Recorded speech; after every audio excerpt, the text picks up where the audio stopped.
Dīgha Nikāya, Long Discourses, 27, Aggañña Sutta. What came first? So I have heard, this sutta is the closest we come to a Buddhist myth of origins. It draws on features of Vedic mythology while giving its own spin. Related stories may be found in DN 26 and SNP 2.7. The Buddha describes a natural process of evolution that requires no metaphysical intervention, yet differs strikingly from Darwinian evolution in prioritizing the role of desire over selection. At one time, the Buddha was staying near Savatthi in the stilt longhouse of Megara's mother in the eastern monastery. After the Jetavana, this was the best-known monastery in Savatthi. It was offered by the lady Visakha, known as Megara's mother. Now, at that time, Vasetta and Bharadvaja were living on probation among the mendicants in hopes of being ordained. We met Vasetta and Bharadvaja as the students of Pokarasati and Taruka, respectively, in DN 13, at the end of which they went for refuge. Sometime later, they must have asked for ordination. The commentary says that probation, paravasati, was required, not because they had previously gone forth in other sects, as the naked ascetic Kassapa at DN 824.1 or the wanderer Subhada at DN 16.5.29.1. Nor because they had committed an offence, but because they were not yet the required 20 years of age. Then in the late afternoon the Buddha came downstairs from the longhouse and was walking mindfully in the open air beneath the shade of the longhouse. Vasetta saw him, here as in DN 13. Vasetta takes the lead, and said to Bharadvaja, "Reverend Bharadvaja, the Buddha is walking mindfully in the open air, beneath the shade of the longhouse. Come, Reverend, let's go to the Buddha. Hopefully we'll get to hear a Dhamma talk from him." "Yes, Reverend," replied Bharadvaja. So they went to the Buddha, bowed and walked beside him. Then the Buddha said to Vasetta, "Vasetta, you are both Brahmins by birth and family, and have gone forth from the lay life to homelessness from a Brahmin family. I hope you don't have to suffer abuse and insults from the Brahmins." "Actually, sir, the Brahmins do insult and abuse us with their typical insults to the fullest extent, holding nothing back." "But how do the Brahmins insult you?" "Sir, the Brahmins say, 'Only Brahmins are the best class, other classes are inferior.' This verse is also at MN 84.9.19 and MN 93.5.4. For best class, Setovano. See Varnashrestha at Mahabharata, 1.24.4c. Only Brahmins are the light class, other classes are dark. Mahabharata 12.181.5 says that Brahmins are the white class, aristocrats red, peasants yellow, and menials black.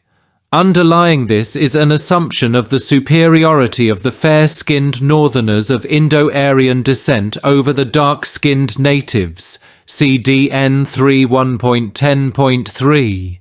Only Brahmins are purified, not others. I cannot trace this statement to Brahmanical texts, and indeed they have a strong tendency to push back against the idea that only Brahmins can find purity. Only Brahmins are the divinity's true-born sons. Born from his mouth, born of the divinity, created by the divinity, heirs of the divinity. You've both abandoned the best class to join an inferior class, namely these shevelings, fake ascetics, primitives, black spawn from the feet of our kinsmen, an allusion to the famous Purusa Sukta, Rig Veda 10.90.12. His, the cosmic man's mouth became the Brahmin, his arms became the ruler, Rajanya, an alternate name for the Katyas, anti. His thighs became the peasant, Vaishya. The menial, Sudra, was born from his feet. This belongs to the latest portion of the Rig Veda and probably represents a time when the system of four castes was established in the late Vedic period, some centuries before the Buddha. Apart from this, the Rig Veda hardly mentions any of these as castes, let alone all four together. This is not right, it's not proper. That's how the Brahmins insult us. Actually, Vaseta, the Brahmins are forgetting their tradition when they say this to you, for Brahmin women are seen menstruating, being pregnant, giving birth and breastfeeding. The Buddha gives a rationalist critique of Vedic myth. See also MN 93:5.9, the fairness of which is not easy to assess. Within the Brahmanical world, especially the progressive Kosalan Brahmins to whom Vaseta and Bharadvaja belonged, there had been a shift towards a more nuanced symbolic understanding of such claims. Yet the subtle distinctions of the philosophers rarely influence the more straightforward beliefs of the common practitioner. Yet, even though they're born from a Brahmin womb, they say, only Brahmins are the best class, other classes are inferior. Only Brahmins are the light class, other classes are dark. Only Brahmins are purified, not others. Only Brahmins are the divinity's true-born sons, born from his mouth, born of the divinity, created by the divinity, heirs of the divinity. They misrepresent the Brahmins, speak falsely, and brim with much wickedness. 1. Purification in the four classes. Vaseta, there are these four classes: aristocrats, Brahmins, peasants, and menials. Some aristocrats kill living creatures, steal and commit sexual misconduct. They use speech that's false, divisive, harsh, and nonsensical. And they're covetous, malicious, with wrong view. These things are unskillful, blameworthy, not to be cultivated, unworthy of the noble ones, and are reckoned as such. They are dark deeds with dark results, criticized by sensible people. Such things are exhibited in some aristocrats. Dark, kanha, and bright, or light, sukha, are redefined in ethical, not racial terms. And they are also seen among some Brahmins, peasants, and menials. But some aristocrats refrain from killing living creatures, stealing and committing sexual misconduct. They refrain from speech that's false, divisive, harsh, and nonsensical, and they're content, kind-hearted with right view. These things are skillful, blameless, to be cultivated, worthy of the noble ones, and are reckoned as such. They are bright deeds with bright results, praised by sensible people. Such things are exhibited in some aristocrats, and they are also seen among some Brahmins, peasants, and menials. Both these things occur like this, mixed up in these four classes, the dark and the bright, that which is praised and that which is criticized by sensible people. Yet of this the Brahmins say, only Brahmins are the best class. Other classes are inferior. Only Brahmins are the light class. Other classes are dark. Only Brahmins are purified, not others. Only Brahmins are the divinity's true-born sons, born from his mouth, born of the divinity, created by the divinity, heirs of the divinity. Sensible people don't grant this. Why is that? Because any mendicant from these four classes who is perfected, with defilements ended, who has completed the spiritual journey, done what had to be done, laid down the burden, achieved their heart's goal, utterly ended the fetter of continued existence, and is rightly freed through enlightenment, is said to be foremost by virtue of principle, not against principle. Vedic theory claimed that the caste system was part of the order of nature, Dhamma, established by Brahma, and hence to follow the obligations of caste was a duty, also Dhamma. The Buddha posited a higher principle, Dhamma, beyond caste. The English word principle carries the senses of a fundamental law, a code of conduct, a devotion to right living, a source, and an underlying faculty, all of which are aspects of Dhamma in this passage. For principle, vasetta is the best thing for people in both this life and the next. And here's a way to understand how this is so. King Pasenadi of Kosala knows that the ascetic Gautama has gone forth from the neighbouring clan of the Sakyans, and the Sakyans are his vassals. A great king such as Pasenadi ruled his central realm, while outlying districts pledged allegiance to him, enjoying royal protection while ceding some sovereignty. It is the same relationship described for the kingdoms subsumed under the wheel-turning monarch, for example DN 17:1.9.5. The Buddha described his people as natives among the Kosalans at SNP 3.1.18.4. The Sakyans show deference to King Pasenadi by bowing down, rising up, greeting him with joined palms, and observing proper etiquette for him. Now King Pasenadi shows the same kind of deference to the realized one, but he doesn't think the ascetic Gautama is well-born. I am ill-born. The Mahasanga T reading Nanam yields a better sense than the PTS Nanu, which would make this a question. He is powerful. I am weak. He is handsome. I am ugly. He is illustrious. I am insignificant. Rather, in showing such deference to the realized one, he is only honoring, respecting, and venerating principle. And here's another way to understand how principle is the best thing for people in both this life and the next. Vasetta, you have different births, names, clans and families, yet have gone forth from the lay life to homelessness. Vasetta was said to be a high family, while Bharadvaja was low. Bu PC 2.1.18. When they ask you what you are, you claim to be ascetics who follow the Sakyan. But only when someone has faith in the realized one, settled, rooted, and planted deep, strong, not to be shifted by any ascetic or Brahmin or God or Mara or divinity or by anyone in the world, is it appropriate for them to say, I am the Buddha's true-born son, born from his mouth, born of principle, created by principle, heir to principle. The Buddha adapts the Brahmanical rhetoric of birth from the mouth of Brahma. Having criticized them for taking this literally, he employs it in a metaphorical sense. Why is that? For these are terms for the realized one, the embodiment of principle, and the embodiment of divinity, and the manifestation of principle, and the manifestation of divinity. The embodiment of principle is Dhammakaya.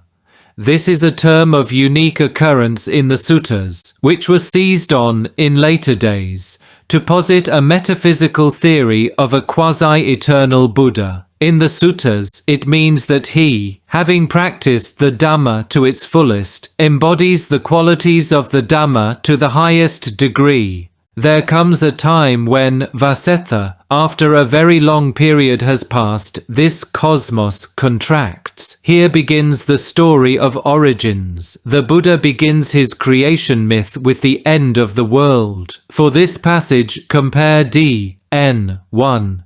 2.2.1. As the cosmos contracts, sentient beings are mostly headed for the realm of streaming radiance. There they are mind-made, feeding on rapture, self-luminous, wandering in mid-air, steadily glorious, and they remain like that for a very long time. There comes a time when, after a very long period has passed, this cosmos expands. As the cosmos expands, sentient beings mostly pass away from that host of radiant deities and come back to this realm. In the Brahmajala Sutta, beings pass from one Brahma realm to another, but when they come to this world, it is as a human. Here we have a different perspective, where beings apparently still like the Brahma gods exist in the physical realm. Here, they are mind-made, feeding on rapture, self-luminous, wandering in mid-air, steadily glorious, and they remain like that for a very long time. The role of food is critical throughout this narrative. Food is a fundamental sustenance on which all creatures must rely, and the nature of the food reflects the type of creature that eats it. Taittiriya Upanishad 2.5.1 says the highest form of self is made of bliss, Atma Anandamaya. 2. The earth's nectar appears, but the single mass of water at that time was utterly dark. Creation myths often begin with a dark, formless world of water and describe the emergence of divisions and structures of the world. They do not differentiate the physical, biological, ecological, or social, as such distinctions came later. Aitareya Upanishad 1.3.3 says the divinity brooded over the waters and created food. The moon and sun were not found, nor were stars and constellations, day and night, months and fortnights, years and seasons, or male and female. Beings were simply known as beings. Throughout, the discourse has a special interest in tracing the origins of language and how different usages came about. Here the term beings is presented as a natural choice. They are beings because they are alive. Later, words are selected to convey a certain political or moral stance. After a very long period had passed, the earth's nectar curdled in the water. The reading and sense of Samatani is obscure. I think it is connected with Santanaka in the next line, in the sense of networks or tendrils appearing in the water as it curdles. The Sanskrit at SF 277 and Mulasarvastvada Vinaya 17 has Samochita Samtanoti, curdled tendrils. Rasapatavoj, earth's nectar, is also obscure. We would expect Pathavarasa, compare Phalarasa, fruit juice, etc., which is indeed found at SN 5.9:5.3 in the sense nutriments in soil. Since this reading also appears here in the Sanskrit sources, I assume it is the correct sense. For another example of a Taparisa compound with reversed order, CDN 46.46, it appeared just like the curd on top of hot milk rice as it cools. It was beautiful, fragrant, and delicious, like ghee or butter, and it was as sweet as pure dwarf bee honey. Kuda, literally small one, is said to be a species of small bee, also known in Sanskrit as Kasudra. The dwarf bee, Apis florea, fits the bill, as it is a small wild honeybee found in India. Now one of those beings was reckless, thinking, "Oh my, what might this be?" They tasted the earth's nectar with their finger. Ghee and honey were among the finest offerings to the gods. The soma was often described as honeyed. Our text is suggesting that the Vedic sacrifices led to the corruption of divinity. They enjoyed it, and craving was born in them, for Achadesi read Asadasi, enjoyed. After Mukadi 17's Asvadayati, the commentary explains Achadesi as becomes suffused, so if it is a misreading, it is an old one, and other beings following that being's example tasted the earth's nectar with their fingers. They too enjoyed it, and craving was born in them. 3. The moon and sun appear. Then those beings started to eat the earth's nectar, breaking it into lumps. But when they did this, their luminosity vanished. And with the vanishing of their luminosity, the moon and sun appeared. Stars and constellations appeared. Days and nights were distinguished. And so were months and fortnights and years and seasons. So far had the world evolved once more. Then those beings eating the earth's nectar, with that as their food and nourishment, remained for a very long time. But so long as they ate that earth's nectar, their bodies became more solid and they diverged in appearance, some beautiful, some ugly. And the beautiful beings looked down on the ugly ones. At DN 2617.2, it is the ugly ones who are at fault for jealousy. We're more beautiful, they're the ugly ones. And the vanity of the beautiful ones made the earth's nectar vanish. They gathered together and bemoaned, "Oh, what a taste! Oh, what a taste!" And even today, when people get something tasty, they say, "Oh, what a taste! Oh, what a taste!" They're just remembering an ancient primordial saying, but they don't understand what it means. This is another veiled critique of the Vedic tradition. In DN 1313.1, the Buddha told Vasatha and Bharadvaja. The Vedas were recited by people who did not understand them. This problem was well understood within the tradition of the Brahmanas and Upanishads, which constantly emphasized that they are effective for one who knows this. Ya evam Veda, ki mo and avazi, chetati, ground fungus. When the earth's nectar had vanished, ground fungus appeared to those beings. Fungus is papataka, Sanskrit papataka. At BuPJ 12.2.5, Moggallana suggests that, to alleviate famine, the monks might eat the papataka jam, fungus nutrition, under the earth. Given that it is compared to a mushroom, I think it is the fungal mycelia of a mycorrhizal network. Such fungi spread like tendrils underground, sometimes appearing above the surface, sharing nutrients and information between organisms. It appeared just like a mushroom. It was beautiful, fragrant, and delicious, like ghee or butter, and it was as sweet as pure dwarf bee honey.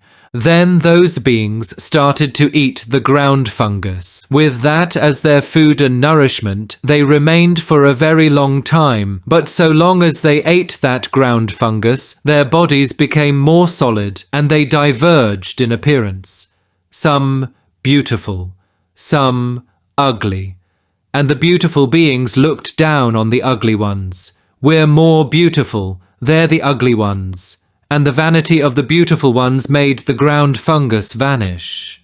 5. Bursting pods. When the ground fungus had vanished, bursting pods appeared like the fruit of the kadam tree. Readings and meaning of padalata are uncertain. It has usually been understood that the second element is lata, creeper. But this leaves pada unexplained, and the commentary's gloss of Badalata is unconvincing. It also leaves unexplained the connection with Kalambuka. This is probably the fruit of the kadam tree, fleshy yellow-orange capsules with about 8,000 seeds that split apart when ripe. I think Padalata is related to Padalana in the sense of bursting, a seed pod that splits open like a fig or pomegranate. They were beautiful, fragrant, and delicious, like ghee or butter. And they were as sweet as pure dwarf bee honey. Then those beings started to eat the bursting pods. With that as their food and nourishment, they remained for a very long time. But so long as they ate those bursting pods, their bodies became more solid and they diverged in appearance. Some beautiful, some ugly, and the beautiful beings looked down on the ugly ones. We're more beautiful, they're the ugly ones. And the vanity of the beautiful ones made the bursting pods vanish. They gathered together and bemoaned, "Oh, what we've lost! Oh, what we've lost! Those bursting pods!" And even today when people experience suffering, they say, "Oh, what we've lost! Oh, what we've lost!" They're just remembering an ancient primordial saying, but they don't understand what it means. 6. Ripe untilled rice. When the bursting pods had vanished, ripe untilled rice appeared to those beings. It had no powder or husk, pure and fragrant, with only the rice grain. What they took for supper at dusk by daybreak had grown back and ripened. and what they took for breakfast at daybreak had grown back and ripened by the evening, leaving no trace showing. Then those beings eating the ripe, untilled rice, with that as their food and nourishment, remained for a very long time. 7. Sex appears. But so long as they ate that ripe, untilled rice, their bodies became more solid and they diverged in appearance, and female characteristics appeared on women, while male characteristics appeared on men. The commentary to Bu PJ 110.6.1 explains male characteristics as beard and whiskers, etc. Masudatikadi.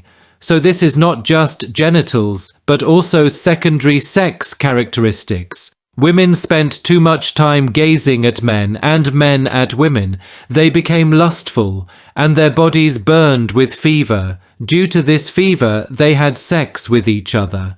Those who saw them having sex pelted them with dirt, clods or cow dung, saying Pali Seti is explained by the commentary as ash, charika, although this sense does not seem to be attested anywhere else. Mahavastu has lestu, while Mu KD 17 has loster, both explained as clod.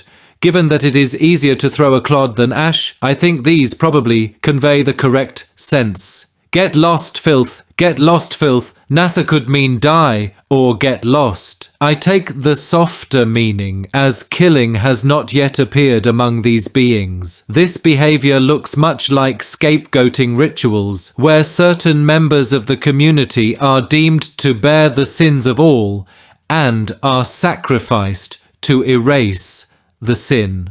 Often the victim was expelled from the community, temporarily or permanently. How on earth can one being do that to another?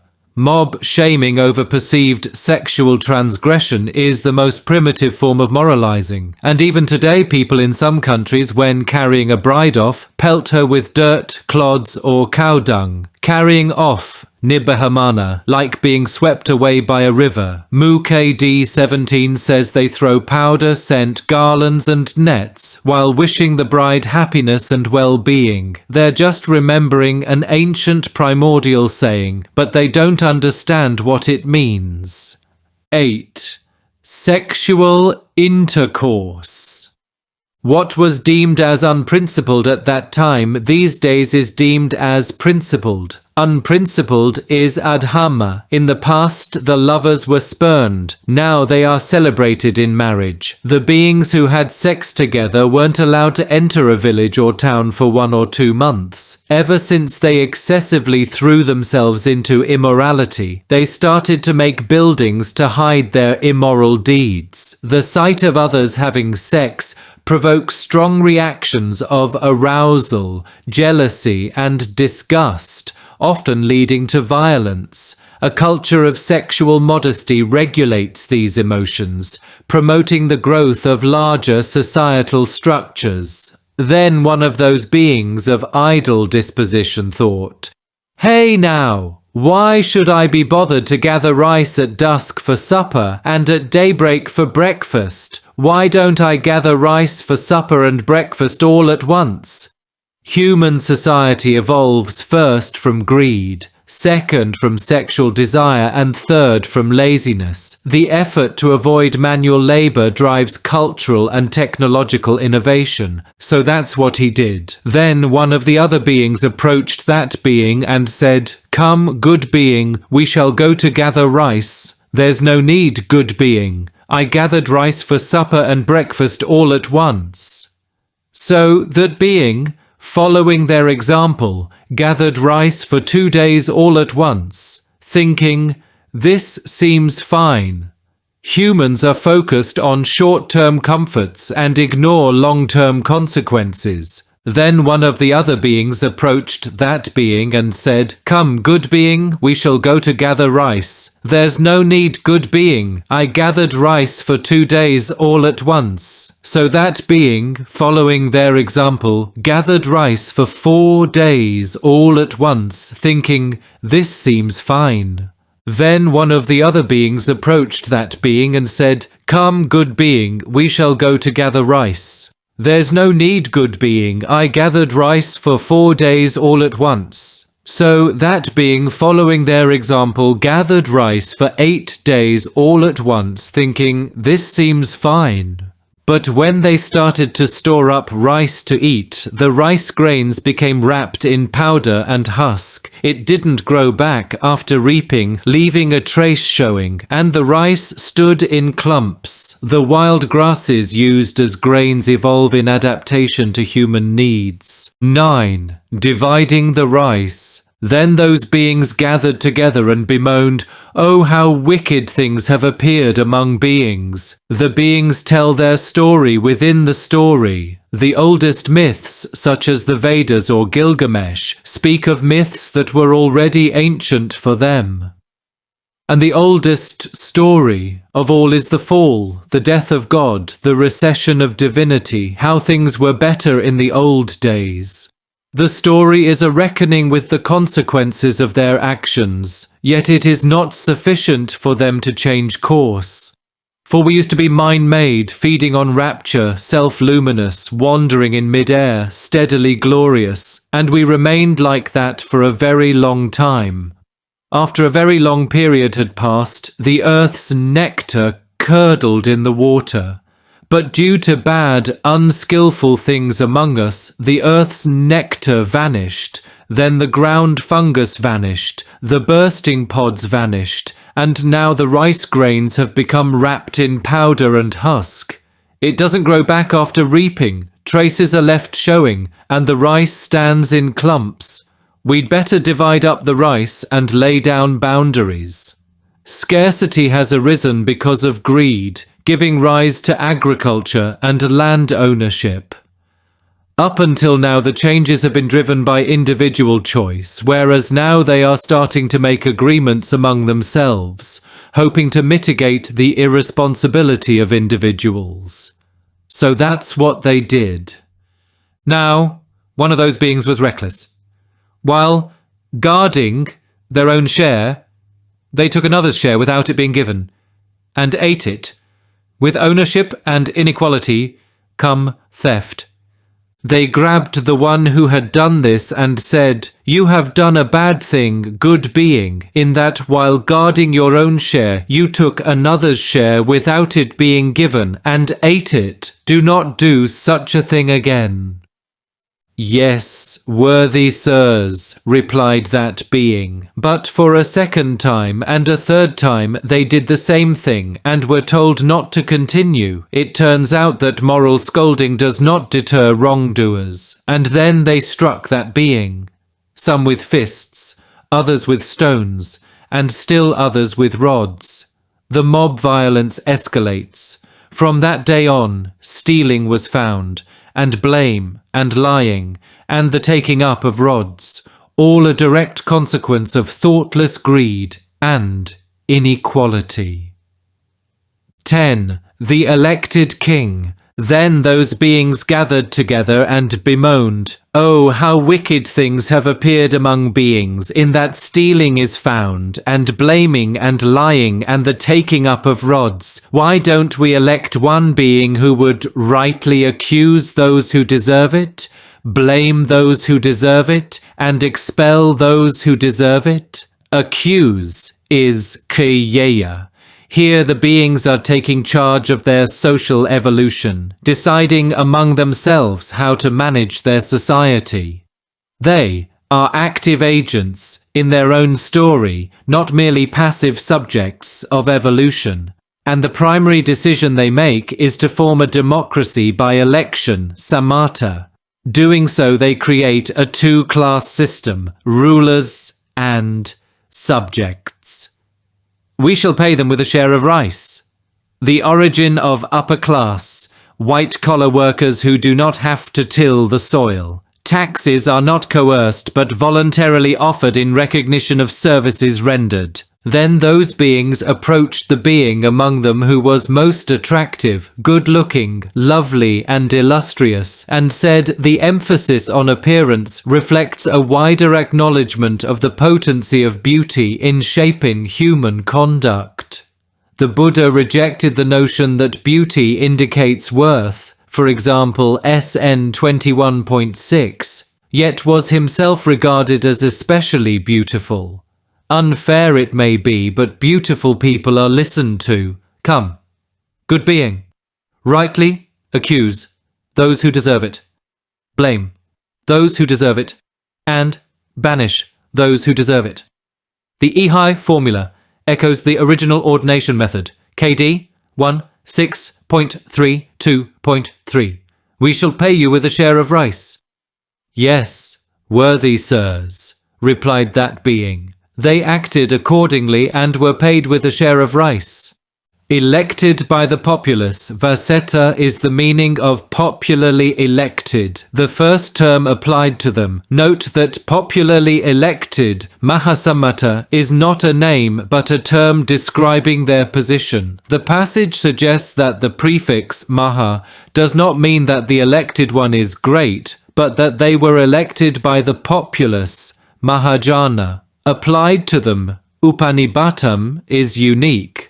The Sanskrit texts have samjñodapadi, arisen by agreement. It is distinct from DN 2711.2 above, where beings come to be called beings, Sankhyam Gachanti. Clearly it cannot mean the first word that appeared. I take it to mean this was a specialized term invented and applied just for them. The commentary says, Na kevala makarameva, not just a universal term. Lord of the Fields is the meaning of aristocrat, the second term applied to them. Aristocrat, Khattiya, Sanskrit Kshatriya, is related to Kata, authority, power. In e.g., Rig Veda 8.25.8, it is an adjective. Powerful, hence ruling class. The Sutta, however, relates it to Keta, field. The two senses possibly stem from the same root ksai in the sense owner, master, with the field being the dominion owned by the chief. In Pali Suttas, the primary connotation of the Khattiya was of an aristocratic land-owning class, so the connection with field is apt. Khattiyas are often said to be a warrior caste, but that is not a primary association in the suttas. They are rarely depicted as having anything to do with the military, which had become professionalized by the time of the Buddha. Nonetheless, at MN 96:10.7, a Khattiya's wealth is said to be the bow and arrow. At SN 3.24, the Buddha argues that someone from any caste could be as proficient a warrior as someone from the Khattiya class. They please others with principle is the meaning of king, the third term applied to them. Modern linguists trace the Proto-Indo-European root of Raja as *reg, in the sense one who leads people in a straight line, literally ruler or regulator. The Punranjeti, they please, is meant to emphasize the obligations that a ruler has for their people. As here, Raja and Khattiya can have the same meaning, although commonly a Raja is an actual king or chief, while Khattiya is the class from which the rulers come. And that, Vaseta, is how the ancient primordial terms for the circle of aristocrats were created, for those very beings, not others, for those like them, not unlike, by virtue of principle, not against principle. For principle, Vaseta, is the best thing for people in both this life and the next. 11. The circle of Brahmins. Then some of those same beings thought, Oh, how wicked things have appeared among beings, in that stealing is found, and blaming and lying, and the taking up of rods and banishment. Why don't we set aside bad, unskillful things? Red Bahe Yama Mama. So that's what they did. They set aside bad, unskillful things is the meaning of Brahmin, the first term applied to them. Bahenti, set aside, sounds a bit like Brahmana. Such puns which don't quite land are sometimes used to infer a language underlying Pali. Brahmana is a Sanskritic form, and the colloquial pronunciation may have been closer to Brahmana. They built leaf huts in a wilderness region where they meditated pure and bright, without lighting cooking fires or digging the soil. They came down at daybreak for breakfast and at dusk for supper to the village, town, or royal capital seeking a meal. The phrase Jayanti Vatangara Vatadhuma Panamusala works at a double level. Jayanti is to meditate, but also is the light of a lamp.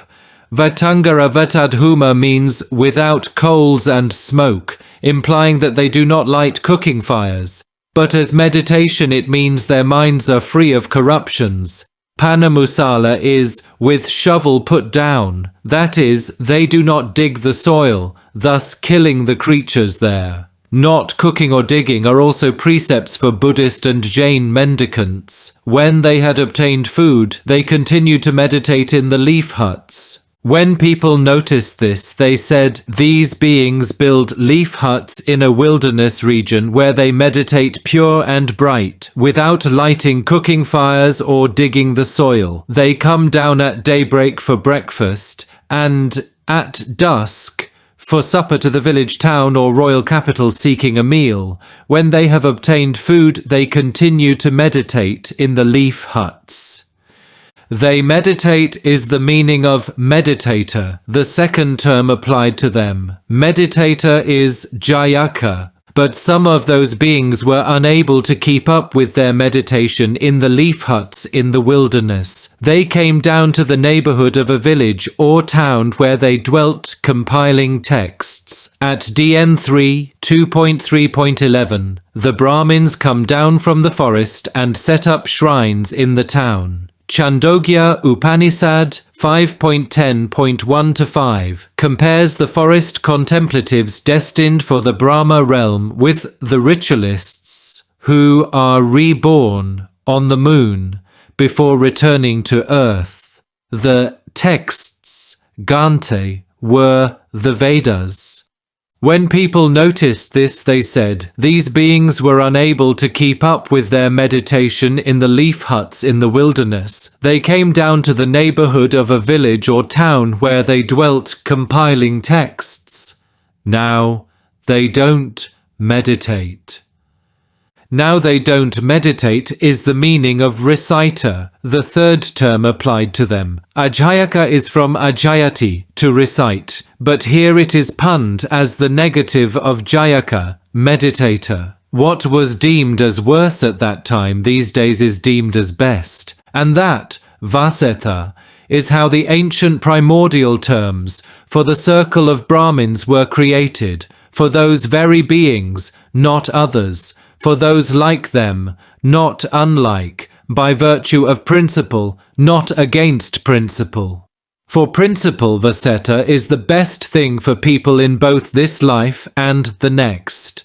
12. The circle of peasants. Some of those same beings, taking up an active sex life, applied themselves to various jobs. Having taken up an active sex life, they apply themselves to various jobs is the meaning of peasant, the term applied to them. Various is visyu, which loosely echoes vesa, peasant. The Sanskrit form is vaishya, from vish, to stay or settle on the land. They were probably originally peasants who over time transitioned into more diverse livelihoods. In M.N. 96, 10.10, they are said to engage in cattle rearing and agriculture, and over time, trade was added to that. And that, vasetha, is how the ancient primordial term for the circle of peasants was created, for those very beings, not others, for those like them, not unlike, by virtue of principle, not against principle. For principle, vaseta is the best thing for people in both this life and the next. 13. The circle of menials. The remaining beings lived by venal hunting and minor tasks. They live by venal hunting and minor tasks is the meaning of menial, the term applied to them. Suddha, Menial rhymes with luda, hunter, and kuda, miner.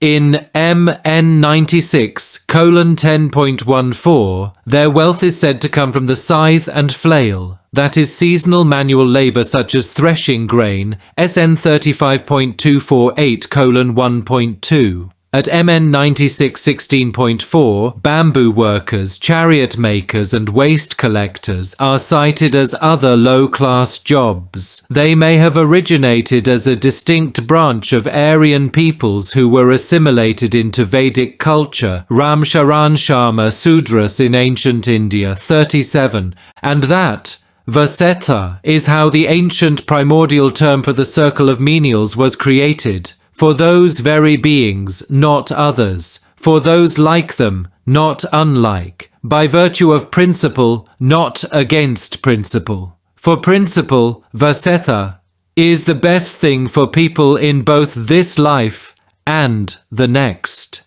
There came a time when an aristocrat, vocation is Dhamma, which is rarely used in the suttas in this sense. Normally it is universal. Brahmin, peasant or menial, deprecating their own vocation, went forth from the lay life to homelessness, thinking, I will be an ascetic.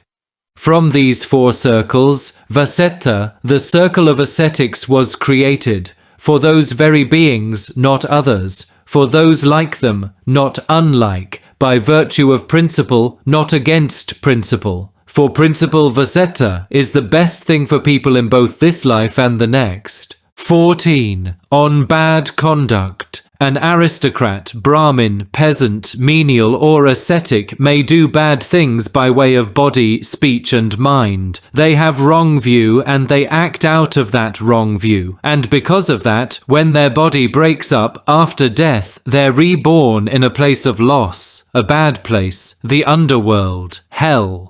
An aristocrat, Brahmin, peasant, menial or ascetic may do good things by way of body, speech and mind. They have right view and they act out of that right view. And because of that, when their body breaks up, after death, they're reborn in a good place, a heavenly realm.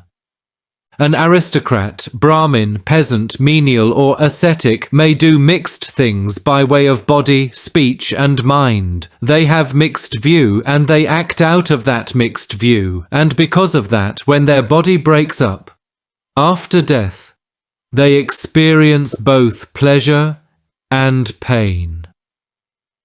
15. The qualities that lead to awakening. An aristocrat, Brahmin, peasant, menial or ascetic who is restrained in body, speech and mind and develops the 7 qualities that lead to awakening becomes extinguished in this very life. Any mendicant from these 4 classes who is perfected, with defilements ended, who has completed the spiritual journey, done what had to be done, laid down the burden, achieved their heart's goal, utterly ended the fetter of continued existence, and is rightly freed through enlightenment, is said to be the foremost by virtue of principle, not against principle. For principle Vasetta is the best thing for people in both this life and the next. The divinity Sanankumara also spoke this verse. The aristocrat is best among people, who take clan as the standard, but one accomplished in knowledge and conduct is first among gods and humans. That verse was well sung by the divinity Sanankumara, not poorly sung, well spoken, not poorly spoken, beneficial, not harmful, and I agree with it. The Buddha invokes Brahma to support his contention that his own caste, the Katyas, were superior, a sequence supported by Pankavimsha Brahmana 13.4.7. Ultimately, however, the Buddha rejected the notion that caste tells us anything intrinsic about the worth of people. I also say, the aristocrat is best among people who take clan as the standard, but one accomplished in knowledge and conduct is first among gods and humans. That is what the Buddha said. satisfied, Vasetta and Bharadvaja